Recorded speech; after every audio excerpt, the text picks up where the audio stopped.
Well, good morning, everybody. Bore da, croeso mawr I chi, bore ma, braf cael eich cwmni chi. Welcome to our breakfast briefing this morning. It's lovely to see you all here. My name's John Parry-Jones. I'm a business manager here at the Business School. And as I say, it's lovely to see you all this morning, which is slightly different from the norm. You may have noticed this morning, if you're regulars with us attending these breakfast briefings, we would normally be on Zoom webinar, which is slightly more formal and slightly less interactive. But today we're on Zoom meeting, which means that we can engage a bit more with you and you are able to engage with each other. So please do use the chat function if you want to get in touch with us this morning or to engage with other attendees this morning. Just a reminder as well, if you can make sure that your mics are on mute, then that would be helpful for everybody as well. It's my great pleasure this morning to introduce two very special guests. Our topic this morning is employee ownership, and I'm able to welcome, and I'll be handing over shortly, to Derek Walker. Derek is the Chief Executive of the Wales Cooperative Centre, and alongside him we have a very special guest, David Sproxton. David Sproxton is the co-founder of Aardman Animation, so you'll all recognise the name Wallace and Gromit and many others. And Aardman went through the process of transferring to employee ownership 3 or 4 years ago. So we're able to pick David's brains this morning and to gather the knowledge and some of the experience that he gained, some of the insights that Aardman will have gained, and the challenges perhaps that they went through as they transferred over. So perfect opportunity, and we're very grateful to David for sharing his time with us this morning. Before I hand over to Derek, just a few points of order. Just a reminder as well that we have speech to text captioning available for you this morning. If you do want to follow the text of this morning's briefing, if you click on, you'll probably have a more button at the bottom of your screen. If you click on that and then click on closed captions, then you'll be able to follow the script that Julia will type in for you as we go along. So you'll be able to follow everything that's discussed. In terms of some upcoming breakfasts, just a heads up for some of our breakfast briefings that are planned for the next couple of months. Next month on October the 20th, Putting PhD Power into Your Business, we're going to welcome Professor John Harrington. John is the director of the Doctoral Training Partnership and works in conjunction with many businesses locally to put PhD students into organizations. So he's going to present to us a showcase of how he may be able to work in collaboration with your organization to get students to work alongside you in your organization. We're also going to be able to welcome guests from Transport for Wales, from Dŵr Cymru, and I think from the Welsh Government as well, who will discuss how the students have benefited their business. So it should be a really interesting opportunity for you to share with John. And then in November, Jakob Schneebacher from the Office of National Statistics is going to join us to discuss the Management Practices Survey, which was carried out earlier this year. And Jakob will feedback some of the learning, some of the outcomes. The survey was primarily in relation to management practices, looking at turnover, profitability and productivity. So there'll be a lot of feedback that Jakob will be able to share with us. So again, it should be a really good date for your diary if you want to keep a note of that. Just a heads up for one of our internal courses here in the Business School. We're already looking into 2022, which is a horrendous thought. But we have our Lean Six Sigma program, the Yellow Belt and Green Belt, planned for February and March of next year. The chances are we're planning that we may run these sessions face-to-face again. We've obviously been online for the last year and a half, but we believe that we should be in a position where we can run these face-to-face. So if you've been waiting for that opportunity, then please do get in touch with us and we can discuss the course with you. And then a final heads up in relation to the Help to Grow, the Government Help to Grow programme, which we're delighted Cardiff Business School is now fully engaged in. We have our first cohort due to start next Wednesday. If you don't know anything about it, then the programme is a 12-week programme for small and medium-sized enterprises, designed to help you increase ultimately your profitability. But it's a 12-week program with 2-hour sessions with our academics once a week for those 12 weeks, but also opportunities to work in your cohort, to develop peer groups, to work with your peer groups. There'll be structured meetings with your peer groups, and also a fairly unique opportunity to work with business mentors as well. Business mentors will be allocated to you to work alongside so that you can discuss your business, any challenges you may have. You'll have one-to-one meetings potentially throughout that 12-week program. It's a really good opportunity for you, 90% funded by the government. So it's a really good opportunity. Ultimately, the target is to develop new skills, to reach more customers and for you to boost your profits. So it has to be a good opportunity. So if you wanted to hear or read any more about that, then please do get in touch or follow the link, which I'll send out with my email tomorrow. Other than that, just a reminder that this morning's webinar is being recorded. Please be aware of that. If you do want to pose any questions to David or to Derek, then please do so through the chat function. Derek will pick out all of the questions that are posed and we'll feed them through to David on our behalf. And without further ado, Derek, I'm going to hand over to you. It's all yours. Brilliant. Thank you very much, John. Good morning, everybody. I'm Derek Walker. As John has said, I am Chief Executive of the Wales Cooperative Centre, and we have been passionate advocates for employee ownership for many, many years. So I'm delighted that we've got this opportunity to share some of our enthusiasm with you and tell you more about employee ownership. I'll be introducing David, our guest, in a second, but before I do, let me just give you a bit of background on employee ownership. Can I have the first slide, please, John? So what is employee ownership? What are the advantages? Why do businesses think about transitioning to employee ownership?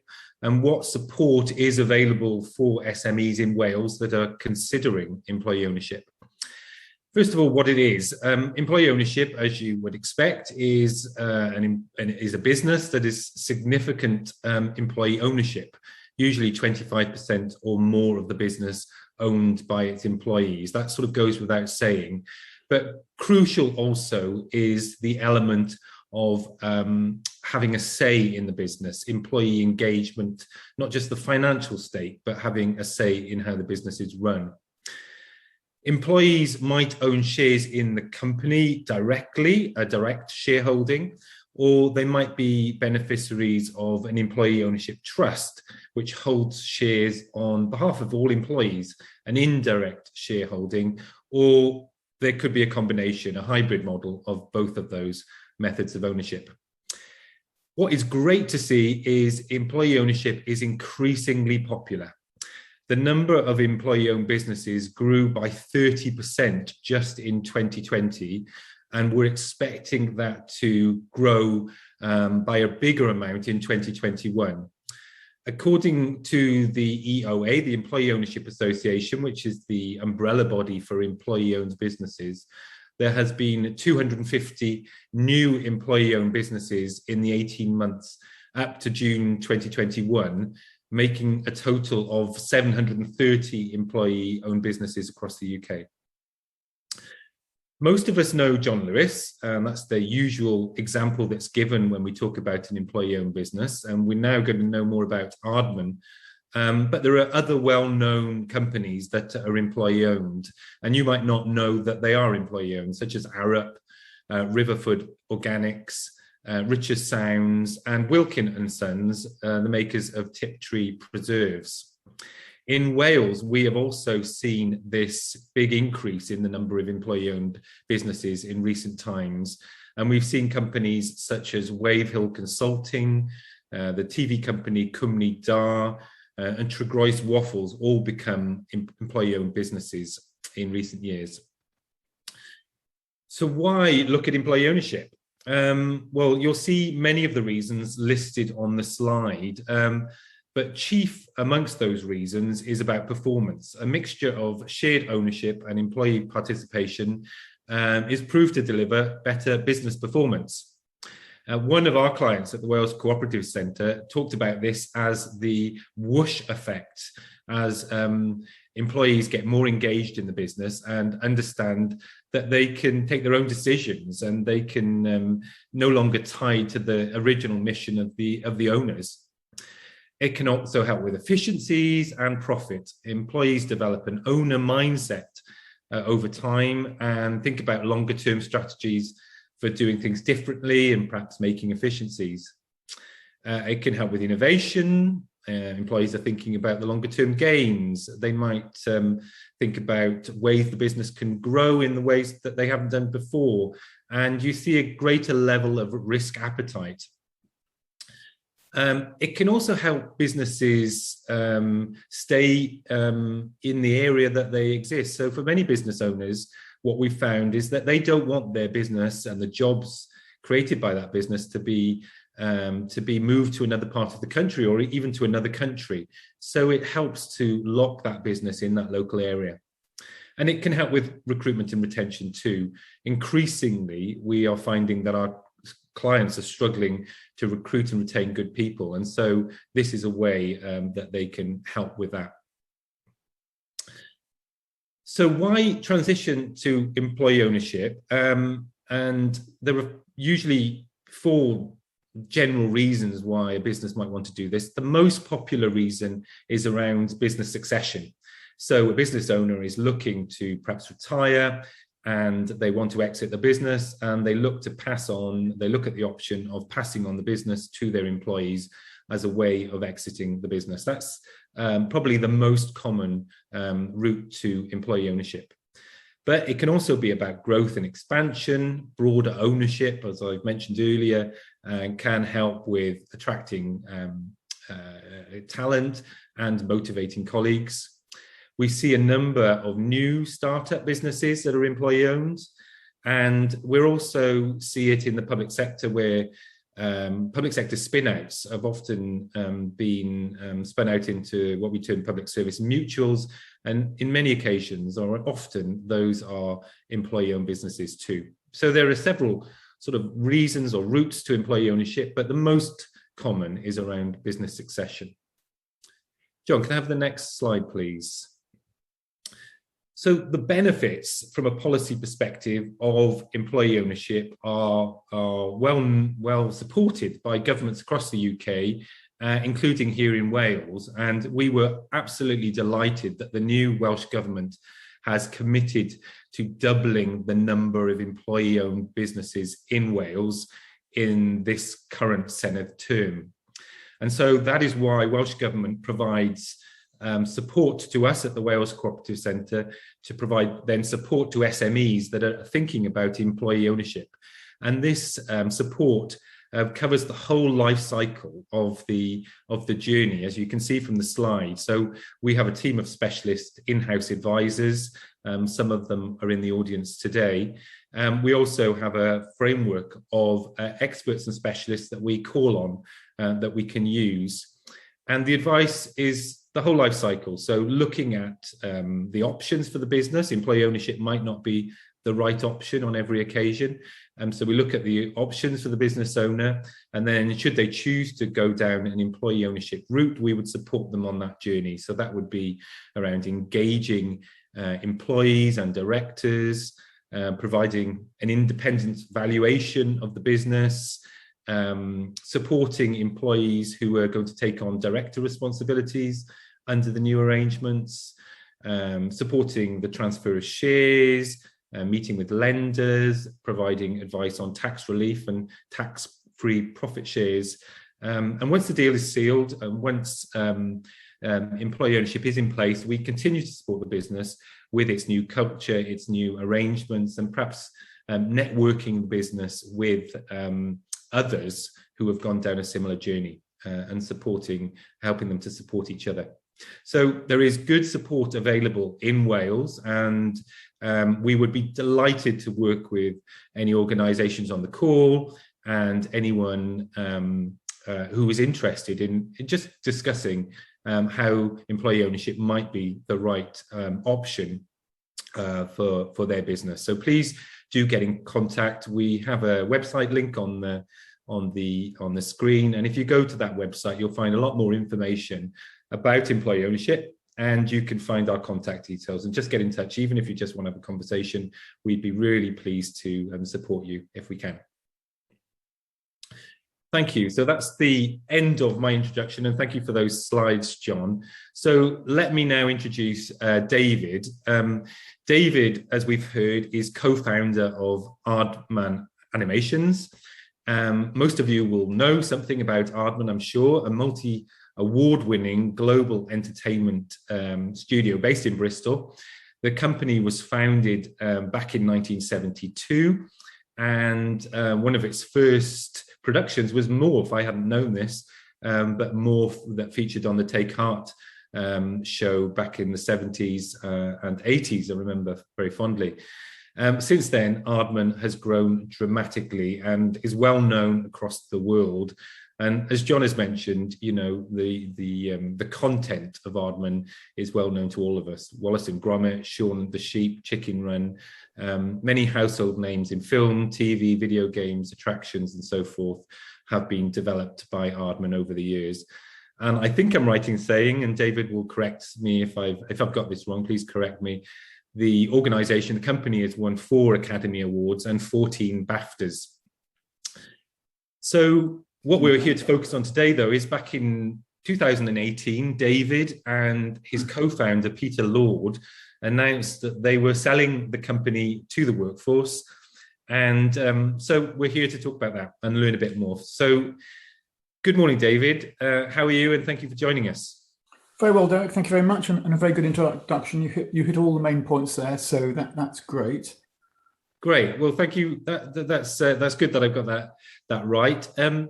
Before we talk about the transfer to employee ownership, can I just perhaps ask you to give us a little bit of background about Aardman? You know, why did you set up the company, and you know, how did you and Peter meet, and what's the origins of Aardman?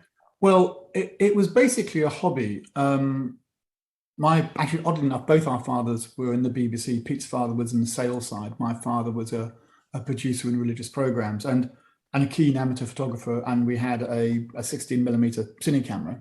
And I was keen on photography. Pete was very good at art. And one day we started playing around, animating just literally on the kitchen table. And as you mentioned, Take Heart, Tony Hart's program, came out of a program called Vision On. And we got given a break. The producer of that program saw some of our stuff and said, look, here are the themes. Would you like to do something? So, and that's when we were more or less still at school. We took a year out. Our gap year was spent actually doing drawn animation, which was quite a tedious process because it was all done on paper and stuff. And Vision, and that small contract for Vision On carried on for 2 or 3 years. So we went to universities. I went to Durham, Pete went to York. I did geography, Pete did English. And then we'd hook up in the summer to do another 13 short inserts for this program. And we developed this kind of stop frame, this model thing. And particularly, Pete's a good sculptor, and we realized that plasticine was a really good modeling material. What then happened, we then left college, and we thought, well, this show will probably carry on. The show actually, although it's produced in London, it was actually recorded in Bristol. But Bristol BBC had a children's strand, Vision On, Take Heart, Animal Magic, Why Don't You, and 2 of the other programs. It had this little specialist strand. Oddly enough, a couple of the production teams overlapped a bit between Vision On and Why Don't You Switch Off Your Television Set and go do something more interesting instead, which is a summer show put together by that team. So we had been living in Walton-on-Thames, which is southwest London rather. Didn't really want to stay at home. So Bristol became, what do we need? We need the facilities, a shipping of film, because we were shooting on film, something, a laboratory liaison. We needed cutting rooms. And of course, we were going to meet the production team every 2 weeks when it was in season, coming down to Bristol to record the show. My girlfriend was here. Pete was born in Bristol. And so there were connections. And there was what you call that sort of anchor company for us as a classic little startup in 1976 when we came to Bristol. You're right, we'd registered the name in 1972. People say we founded it. No, it was a hobby which grew into something else. It sort of grew by a curious organic process, self-generating. So that was why when I look back at my geography degree, and think, oh yes, there's a certain degree of clustering. there was a lot of work done in the 80s around clustering. I realized actually that's what Bristol had. And when you look at what happened in Bristol, particularly with the BBC, with what they call Producers' Choice under John Burt, producers left but set up their own companies. So you then had this network of independent producers and companies. So that's why Bristol. And it was a very loose. We've never had a formal company structure. We didn't really have an executive board. Pete and I were the directors, but that didn't really mean a lot. We surrounded ourselves with really good people. We never had external shareholders. We didn't need to. Particularly during the 80s and 90s, the advertising industry was on a roll with the coming of Channel 4. And that sector of the industry, which we got into, eased all our cash flow problems, because basically you got 50% of your potential expenditure up front. So 50% was in the bank before you started the project. Great piece of negotiation by the industry there. So cash flow problems were never really a problem, and the advertising market was quite profitable. So although we had a big bank loan for the building that we'd spent a bit of work on, and of course the bigger productions were funded by the BBC or Channel 4 or DreamWorks, Sony or Studio Canal. So we never needed that cash input, the investment from third-party investors. We were cash flowed actually quite happily, which meant that this rather loose, informal structure just carried on quite happily. We grew and we bought, and in fact we only became limited when we ended up buying the land on which our studio stands at Gasferry Road in 1991. At which point we owned this chunk of asset, as it were, and thought we need to protect this, and then we became a limited company. Still, Peter and I were the only two formal directors, and obviously we built it. I think there were probably about 15 of us, 15, 20 of us maybe on the payroll at that point in 1991. So then moving on, the company built up, and then, eventually your accountants say, well, what are your retirement plans? And you haven't even thought about this. And I come from a fairly left-leaning background, I guess, in my family. And I'd often thought, and the economics, I did economics at A-level. And of course, you do a certain amount of socio-economic geography in a geography degree. And I'd often felt, why is it that sort of external, potentially offshore shareholders should have sort of first dibs on the profits, really? Why should they, as opposed to, the people that earned the wealth, they should participate in the distribution of that wealth. And so it's something that, as I thought about it, I thought there's got to be a better way than the traditional trade sale. Traditionally, I'd do a management buyout, but you'd probably be landing the company with quite a lot of debt, or it'd be a trade sale. And I mean, we've literally seen this happen a lot in the media industry. They're big media conglomerates, and actually a couple of our colleagues set up a lovely little CG feature film business in London, funded, oddly enough, through Elizabeth Murdoch, Shine. Of course, Shine was effectively part of Fox, Murdoch's outfit. Fox was bought by Disney recently, so this studio is now owned by Disney. And we'd seen this happen, and with all due respect to Disney, the pair that run it, they'd been on the fringes of Disney. We'd seen how they operated in Hollywood, and we actually walked away from Disney twice, in fact, over the years, for all sorts of reasons I won't go into. But they ended up now owned by Disney and obviously working to the Disney gong. And you see this a lot, either private equity. And how is there a way of avoiding your company becoming an asset on somebody else's balance sheet, which is just going to be bought and sold, and you lose any control? And in a way, we've seen, it was mentioned this morning on the radio about all this carbon dioxide. A number of foreign companies which own core infrastructure in the UK is quite profound, and they just get bought and sold. And in the creative company, of course, the real wealth is your people, your creative talent. And as you said, employment ownership tends to give you greater staff retention, greater commitment, all those things. We had a pretty loyal staff anyway, which was great. And oddly enough, ahead of this, I thought I'd just get a quick pulse sense check survey, and I emailed the the executive team and our partner reps, we'll go into this in a minute, about what their take was, had it helped over COVID. And in a nutshell, and I said, out of 1 to 5, where are you on the kind of engagement score? 5 being good, 0 being not so good. And everybody pretty well said at least 4 or 5. Their understanding of how the business works. Pretty good. Yes, it takes time. There's more time out of your day on communications and liaising, but they said actually it's really worth it. That the benefits of that far outweigh the constraints and finding time.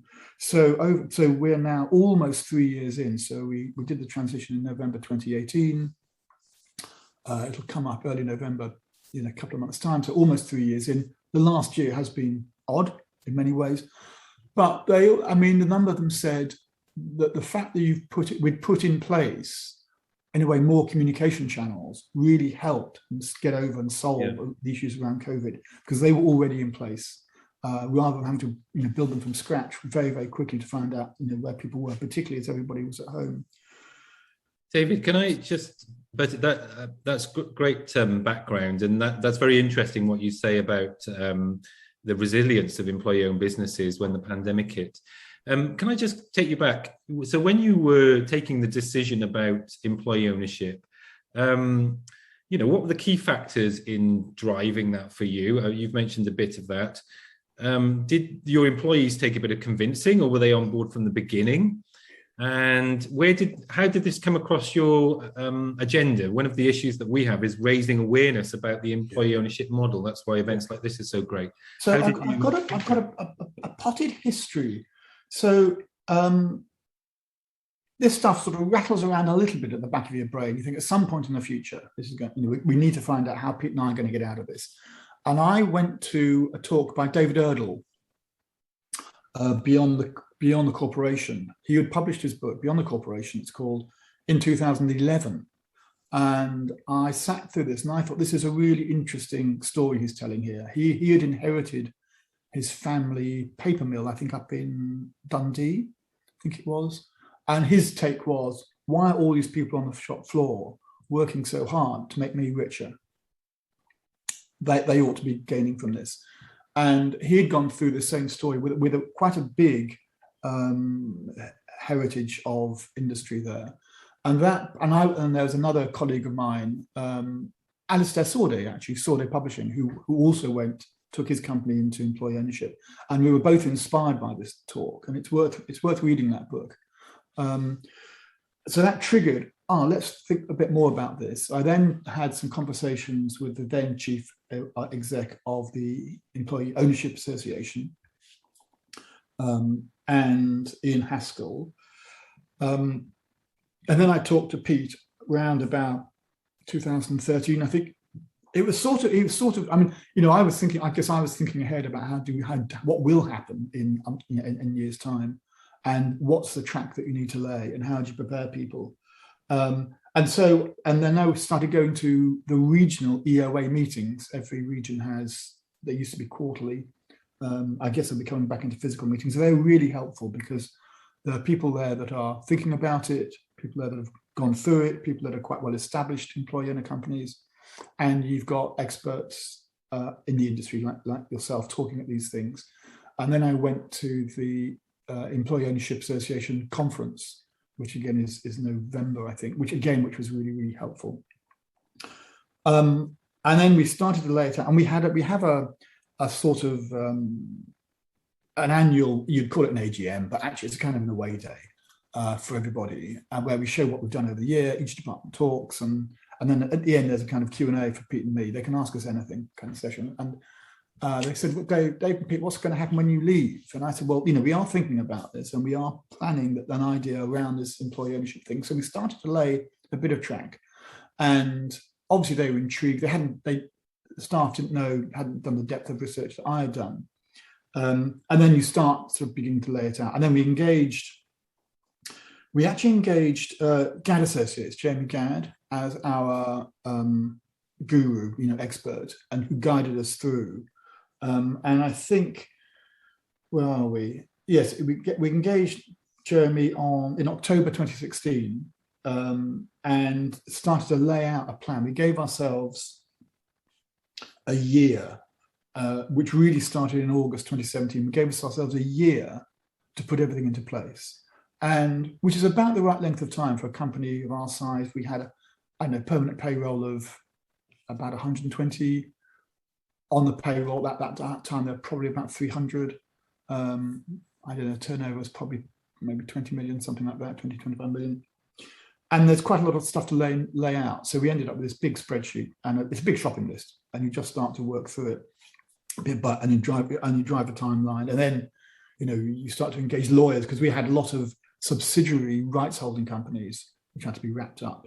And part of the whole thing, in a way, the fun bit was writing this.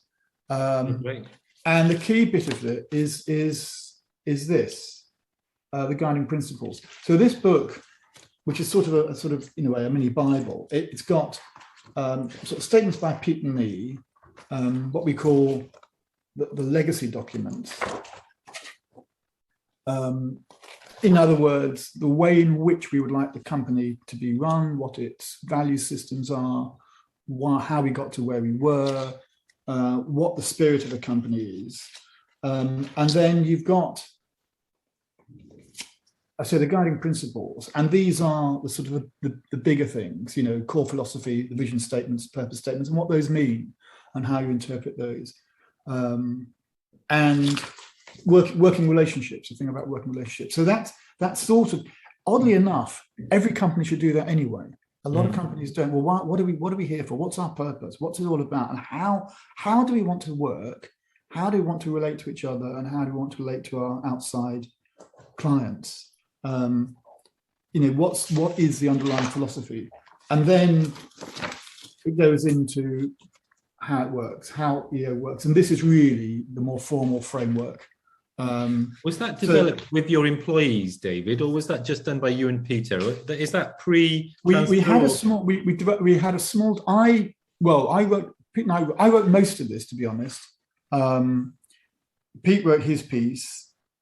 Obviously, the legal stuff was written by the legals, but we had a small team. So it was myself, Jeremy, our financial director Kerry, our head of HR Paula, my PA. Were the core team that put together did all the mechanical stuff. Clearly, during that process, there are meetings to explain what's going on and how it works, and then you get to the point where you want to appoint your part. And we asked, what do people want to call themselves? So they want to call themselves Ardites, Ard people, and they were actually for partners. They went for the John Lewis model. They wanted partners, which is actually easy. And one of the core things for us, of course, was that we have a lot of freelancers, and a lot of them are quite long-term. The long-term contracts on a feature film, they might be with us for 3 or 4 years. And so what's a structure that can reward them alongside the permanent staff? And that's why we went down the John Lewis model with a trust. So I'm a trustee. I'm no longer on the executive board, step back from that. And that allows us to, we already had a bonus system, but allowed us more formally to embrace the freelancers who bring so much value to the company. So is the whole business in the trust? Is the whole of the ownership, or did you? Yes. Yeah. Yes. So that trust, we had Aardman Holdings, which held the property, the actual big assets, and then there were the trading company, which was animations, and then below that there were things like Shaun the Sheep and Wallace and Gromit, these other IP holding companies. So, and that was that. So the legal work actually was quite intense, simply tidying up all that. But the trust is the umbrella that sits on the whole lot. That's to whom, that's the governing trust in terms of not having control, but ensuring that the executive board and the MD runs the company aligned to the values and the principles that we've laid down. Now, clearly, that shifts as the world shifts a bit, but that sort of handbook becomes refer back to that, what we were trying to do, and of course the constitution is there as well. How the company is constituted, the number of reps, how that meets, how they're going to vote, all that kind of stuff. So so obviously you would want to take some value from the business when you handed it to the trust. How did the company or the employees buy you out effectively? How did you manage that? Well, it's a curious method in our case, because we knew this was going to happen a few years hence. Our FD very cunningly tucked quite a lot of money away, money which we would have distributed, or to an extent money, I guess, that Pete and I would have taken out. We then had two valuations which were a year apart, which weren't that different. And then you hit the philosophical bit. There's the valuation of the company and what it might seem to be worth in the market. And that's often there's a massive margin between, and we had a kind of worst case, best case. We had three sets of valuations, as it were, three price points effectively. And then the big question is, how much do you need to take out of it? And we very roughly, we sold the company probably for about, I don't know, 2/3 to a half of its paper value. It's quite a hard company to value, because you never know. For example, if you'd valued it before, we'd say, if you'd valued the company at the point at which we had just made, say, a Grand Day Out, what the Wallace & Gromit first film, it'd been very different to valuing it a month after we release The Wrong Trousers. So you don't really know what's going to really take off. So there's a kind of broad, you put, as you know, how you do valuations, you look at the past, you work out, you extrapolate those figures, and it is quite a big finger in the air. But the more important thing, and this is one of the things that came out of discussions with other EO companies and directors, is what is it you need and want? Is that more or less? And generally, when you look at what your lifestyle is and the way that wealth sort of accumulates even when you're not doing anything with it,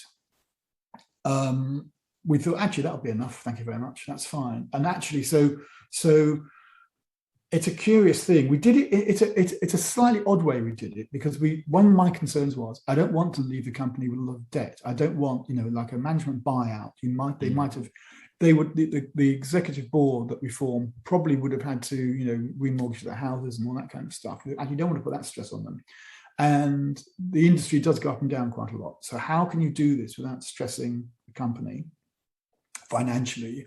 So we built up this sort of, in a way, a nest egg, and effectively that became the purchase price. Now you might say, well, hang on, you as founder owners kind of own that cash pile anyway as part of the assets, but actually we probably would have distributed it or done something with it, or lost it, or invested in productions which may not have done anything. So it's just, and part of it, I say, but a lot of it was how much do you need to take out of it, and what's going to leave the company in a good state.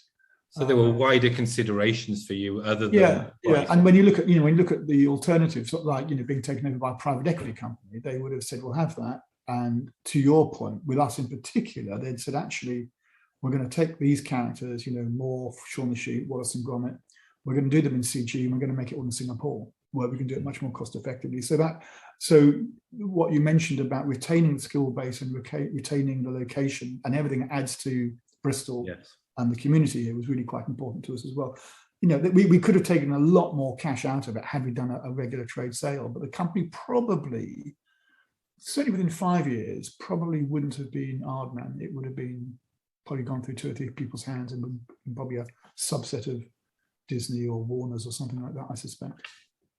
So how is it run now then? So your involvement, you're still a trustee. It sounds like freelancers and members of staff all benefit from the the trust. How are things run? How are things decided? How are profits distributed? How well do employees do? So it is the John Lewis model. The trustees are myself, interestingly, Jeremy Gadd, a lady that worked with us who was our general manager for a long time and retired about almost 10 years ago now, who really encapsulated the essence of Aardman. She really understood that. And a senior lawyer who we know worked with a long time, and our FD, and there's a partner rep trustee as well. So that's the oversight body, like a a charity trustee body. It's not there to do the day-to-day. We then have the executive board, and broadly, that was the senior management. They've got elevated to, as it were, director status, and they drive the company. They'll make quite a lot of the strategic decisions. There'll be discussions. So there are quarterly meetings with the trustees and discussions and other meetings if need be. The board, as we had done, make the key decisions, work out the contracts, and then it's not a cooperative, so it's not like everybody has a vote. You've got to run the company with good leadership and a good board. And there's a lot of stuff going on. It's a very busy company. Very broadly, there's a partner rep for about every 30 people. Yeah. And again, they have there are certainly quarterly meetings with the MD. There's an ongoing dialogue there, and a lot of that is about informing them about the state of the business. And what came back over the last couple of days was how much more engaged they feel about the bigger business. They might only be, a model maker on a particular show, but actually they've now got a much bigger picture of how they fit in and what the strategy and the aims of the company are and how they can help it more profitable and find smarter ways of doing things. And we have on one of the boards, it says it's everyone's business. It's everyone's business to help the business, as it were. That is really beginning to sort of cut through. I think had we not had the pandemic where everybody got sort of sent home, we would have got to where we are probably a lot more quickly. So it runs like a normal corporate business, but you've got a lot more feedback and you've got a lot more buy-in. We've often had, in terms of intellectual ideas for shows or characters, you've often had a call for ideas for anybody got a good idea for a kid's show or anybody got a good idea for a feature film. We've often had that. So that sense of involving people has always been there, but less so what you might call the kind of the corporate level. I think the big part of it, oddly enough, is bringing the staff along, explaining to them, because they're not business people. Most of our people are crafts people. We have a sales team and all that kind of stuff, but fundamentally they're not thinking about turnover and cash flow. Were they largely happy to be brought on this journey? Did you? Yes, what was good, one of the questions I said, do you think the benefits outweigh the disadvantages, the time constraint in particular? And they said, yeah, definitely, although it does eat into my time a bit, and it's, initially there was a lot, particularly with the first go round of the partner reps, there's a lot to put into place. But they unanimously said, absolutely, the benefits far outweigh the sort of the hassles and a little bit of stress about, say, being a partner rep or the communications. And I think the key thing is those communications. You've kind of formalized better communication with your workforce, for want of a better word, or the partners. And I think that's key. And they have a bigger understanding of what the company's trying to do. We've got a few questions, I think, in the chat, but before I look at those, can I just ask you, what advice would you give to others who are thinking of something similar, in terms of, mistakes you made or lessons that you learned, and also, what does the future look like for Aardman? Where is the business at the moment? I think if you're going to go, I think do your homework. Don't rush into it. I think if you're a startup, it's obviously a lot easier because you can set it up in that way from day one. There are quite a lot of support. There's a guy called Chris Budd, who you may know, Derek, who does a little weekly video piece, and he has this thing called the flag, around which everybody groups this kind of philosophical idea of what's the purpose of the company. Work out what that is. You may be making widgets, but why are you making widgets? Are you saving lives? Are you making better bicycles? Whatever it is, what's the broader purpose that people can get around? Talk to people. I would say go to the EOA conference. You'll meet people from all over. An excellent conference, isn't it? Over Arab's a huge multinational engineering company, right down to 3 or 4 people. Companies, as you say, there are quite a lot of health spin-outs, social services spin-outs. The engineering companies, the manufacturing companies, a lot of food companies. Anyway, soak up. Immerse yourself in that sort of culture. Talk to people, and then find out. And I say, as you say, there are three broad ways of doing direct share ownership, trustee share, or the hybrid. And, in a sense, what we say, look, for now, for sure, the trustee model is going to be the simplest and most effective way of putting this all into place. Further down the line, some years, we may want to issue direct shares. It complicates it, that's for sure, because your internal trading, all that kind of stuff. And the American model is very much on that, very much to do with direct shareholding. But there are benefits, there are pros and cons for both models. And I say for us, because of the freelancers, we didn't particularly want externals to have shares because you didn't know where they might end up. So that trust model worked very well for the freelancers. So, do your homework. What is interesting is that a lot of, 2 or 3 of these people were they're long-term freelancers, and they said it's been really interesting to understand the company more, to feel part of it, to have some more input, and to communicate across areas that I wouldn't normally have had much input into or understanding of, and that's really helped. Brilliant. Yeah, we as I mentioned earlier, we are finding that where these communication channels exist, that and the engagement of the staff is high. Obviously, that has been a real bonus during the pandemic for dealing with the crisis. So that's certainly been the case for you. Thank you, David. There are a few questions, so let me pose those questions to you, and I'll do them in the order that I can see them. So, first one is from Martin Griffiths from the RNID. Aardman Animations a disability confident employer, and is the workforce comprised of people with disabilities including deafness and hearing loss? We are supporting a deaf person with animation skills who is seeking opportunities but finding it hard to get a foothold in the industry. Do you have any advice? It's a very interesting point. We try to be. We have had people who have been wheelchair bound for various reasons. And clearly there are a lot of jobs that you can do. I mean, there's a lot of administration, there's a lot of regular desk-bound jobs. We had somebody who actually was a pretty good electrician who was quite severely injured, and he could do desk work, bench work, basically, fixing things, soldering, making stuff. I'm trying to think, because in the last 2 or 3 years, because there's so much on, there's been a big increase in numbers.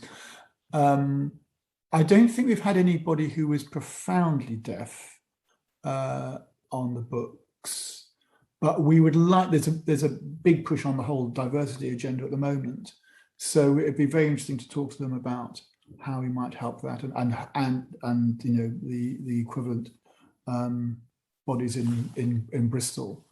That would be interesting to do. I say in terms of access, the new building we put up was fully accessible on its 3 floors. The studios are harder, simply because you've got all sorts of things like cables and things all over the place. But the workshops are kind of easier. But that'd be an interesting thing to have a closer look at.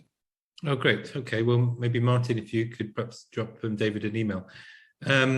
Nicola's got a question here, and I know you've touched on this a bit, but what does employee ownership mean to the employees? How have you seen behaviour change since becoming employee-owned?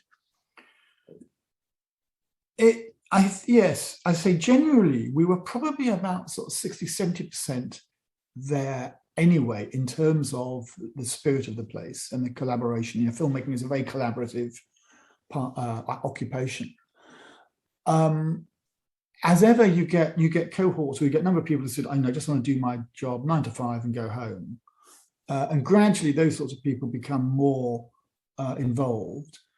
What we have seen, I think, at the sort of a handover day 3 years ago, there was a huge sort of cheer went up about it, mainly because they felt much more secure and in control. One of the big stresses in work is not feeling you're in control of your day-to-day or indeed your company's future. And becoming employee-owned pretty well ensures that there is a future, and they have some control over it. There's some input. So that sense of security, psychological security, I think was very important. And that came across actually in these notes that I got back the last couple of days, which was very interesting. I thought in this time of quite turbulent insecurity in things, that was a key issue. The work to get those communications channels running is the big piece of work. Once you've once you've made that decision, how do you set up those meetings? What are the agendas? I mean, I knew that the first sort of rep meeting that I had, there would be a sort of huge list of, oh, these are the issues we've got. Can't we do this? Can't we do that? What are the problems? Why does this happen? Right all the way down to, colour of blue paper almost. And I thought, the first couple of months, a lot of that stuff we can deal with. There'll be a huge amount of stuff. Some of it's quite, I wouldn't say trivial, but easy to deal with. And then you get down to the nitty gritty. And over time, those meetings have got down to, maybe 3 or 4 agenda points. Because a lot of the other stuff, I'd say that the big diversity thing, pay scales, all those issues, working conditions, safety. And not that these weren't in place, but a lot of it was about an understanding what's in place that's dealing with this. And we had this thing between the freelance rates and staff rates. So a lot of those things come out. Great. We've got a few questions. I'm going to rattle through a few of these because there's a few and we're getting close to the end of the meeting. So Emlyn has said, is the trust based in the UK? I guess it is. And how many trustees are within it? I think you answered that. There was, I can't remember, 5, yeah. Guy has asked, is it in principle possible to invest in Aardman in a risk-sharing manner, but without any potentially annoying or interfering control, i.e. via non-voting shares or value-added sharing bonds or some such? At the moment, no, that structure's not into place. And actually, the way in which productions are funded, they tend to be, BBC, Netflix, whoever it is, or funded. And if we needed money, actually, we'll just go to the bank. It's an easy arrangement. I've got very good, relationship with the bank, and partially because we own a chunk of land where the studio is in central Bristol, down by the docks. There's quite a lot of property there as an asset, so we can borrow against that if need be. Now, it may happen in the future that we might say, right, how do we fund these things ourselves? Because that way we'd have more ownership on the rights. Do we want investment? There's nothing to preclude it happening. Let's look at it that way. There's nothing to preclude it happening. At the moment, it's not on the agenda, but it may be in sort of 5 or 10 years' time. Great, thank you.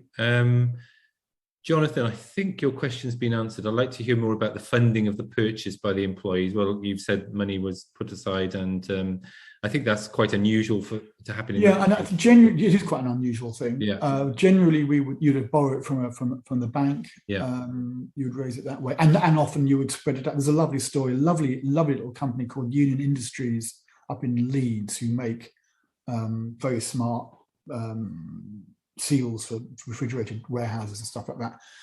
So I wrote, after seeing them talk at one conference, Mrs. S, as she called herself, they said, oh yes, we'd spread out the repayment over 14 years. So I wrote to her and said, why on earth did you spread out your repayment period over 14 years? Oh, quite simply, that's how long we thought we would live. So there's no hard and fast rules about this. You can work out what's best for you. And they obviously borrowed money, and they said, "Well, make it easy. We'll spread out over a long period." And that was their sense of longevity made it 14 years. So, yeah, we support companies, and sometimes they take quite a long time to hand over the business because of just making it easier for the employees to find the money to do that. So, or because that's it. So it's often easier if the business owner has a long-term plan rather than wanting to do it very quickly. Although we have done employee buyouts in 6 months, but it's easier if there's a longer amount of time. We've got a question here. What is the average educational qualification of partners? What do they? Well, I guess that depends on the job they do. There's no... Absolutely, yeah. So some of them, absolutely. Some of them have been to college. Some of them have come out of film school. Some of them have come out of school. Absolutely. It's right across the range. I guess when I look back at the core people that we work with early on, most of them have had a college or university education. but increasingly that's shifting. And the craft skills, you can either do it or you can't. So yeah, but it's not necessarily for the business, is it? That's for the job rather than running the business. Great. So we've got a few more questions. I don't know if we're going to get through them all. And I have to say, I don't think anybody on our executive teams actually did an MBO. That says something. We're talking about business school here, I mean, a management degree, a management degree, what do you call it, a business degree. So, Jonathan's got, can you say a bit more about the self-employed fit into the EO structure? Yeah, I was interested in this too. So do they get the same bonuses, same presence on committees? Yeah, broadly, you try to, depending on how the project's worked. So they will be in a constituency. So they might be in, say, the model makers and art and set dressers constituency. They might be, and they'll have a rep. Now that rep may be, depending on the length of the project, maybe actually a freelancer. Clearly, it's easier if they're a longer-term staff person. But if it's a long project like a feature film, and the feature film is broadly is probably 80% freelancers and contractors. So those constituencies and their reps will be effectively freelancers who feed into what we call the partner rep group, and that in turn feeds into the MD and the executive board. And in terms of bonuses, clearly their bonus will not be as tax efficient as a staff bonus, but that's understood. And they're very appreciative of what those bonuses are. So there's obviously quite a lot of work that goes around that in terms of, particularly, we had box office bonuses to do with the feature films. And in fact, over the years, we've changed. There used to be 2 or 3 different pots. They're now trying to get more just one pot. And interestingly, we used to have a system for our bonuses where we said, we'll split the pot. 50% will be a straight division of the pie in terms of numbers, so you all get the same amount, and 50% will be relative to your salary, so it's proportional to your responsibility. You also we talked about this at the partner rep group, and they said, look, can we not all just have a straight split of the pie? So everybody gets the same amount, regardless of the senior management or they are lower down the food chain, as it were. And I thought, actually, yep, that's absolutely fine by me. And that went down, they said, can we do that? I thought, yep, let's do that then. Everybody just has they get the same level of bonus, regardless of their position. And that may change over time, but I thought that's quite interesting. They're really engaged about it, and they work through what that would mean and who would gain. Because, in a way, it meant, rightly so, it meant your lower paid people were getting proportionately a higher bonus than those further up the ladder, which is a good socialist thing to try and do. Yeah, it is. It's very impressive, and this whole story is very impressive. We're going to have to end it there, David, because there are a few more questions in the chat, but we need to end at 9:30. But thank you so much for your time this morning. It's been really inspirational to hear the Aardman story, and thank you for what you're doing to promote employee ownership, not just today, but at EOA events previously. We really appreciate it, because there's nothing like hearing from others to help other business owners understand whether it's the right path for them. So thank you, Diolch yn fawr. Thank you very much for that. Sarah has said, by the way, me and my daughter played Wallace and Gromit Fix Up the City app in Cardiff Bay on the weekend, and we loved it. So much fun. We recommend. Great. Excellent. Right. There you go, David. Thank you very much. Thank you both very much. That's been such an informative 3/4 of an hour. I've really enjoyed it. David, in particular, thank you. And John, if people want to feed more questions to you, to me, I'm happy to.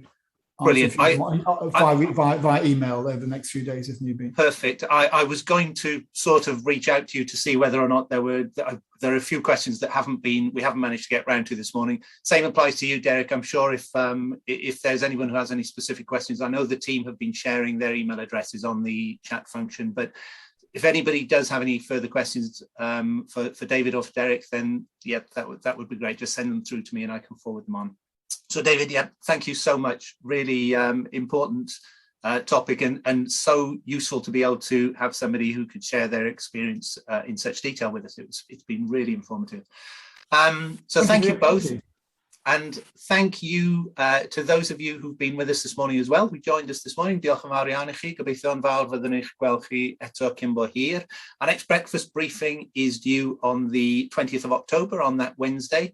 So keep an eye out for the registration page for that. We'll send out those registration links before too long. And we look forward to seeing you again before too long. Diolch yn fawr. Thanks.